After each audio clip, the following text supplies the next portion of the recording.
For weeks, Governor Scott Walker has been releasing little pieces of his next budget proposal. Tomorrow night, we'll finally see the whole picture. So what will it include? And will it be as controversial as his last budget? Fox 11 is on special assignment, and Robert Hornacek is here this morning with a preview of tonight's special report. Robert? Good morning, Rachel. You know, Wisconsin is in a much different place than it was 2 years ago. You'll remember, of course, the massive protests 2 years ago when the governor proposed eliminating most collective bargaining rights for public workers. And while those changes were controversial, even critics agree that it was effective. And Wisconsin went from having a $3.6 billion deficit to having a $484 million surplus. Now, Walker says he wants to use that surplus to give a tax cut to the middle class.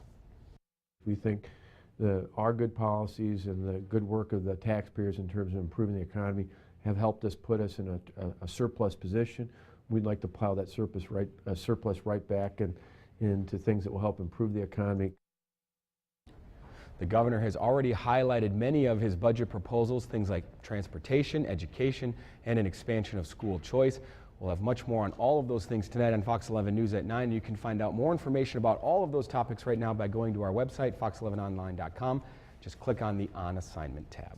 Robert, will this plan be as controversial as the last one? I can't imagine that it would. No, I spoke with a lot of people about it, and there's definitely going to be controversy. There's no doubt about that, but there's really not going to be anything like the protests we saw. Certainly the school choice debate, the school voucher debate, there'll be a lot of controversy surrounding that, but nobody's expecting the massive protests again like we saw 2 years ago. And are there concerns that agencies will see cuts? Well, actually, this time around, a lot of the state agencies are going to be seeing small increases instead of cuts. You know, those increases are not going to offset the cuts from 2 years ago. For example, K-12 education will see about a 1% increase. 2 years ago, they were cut by 8%.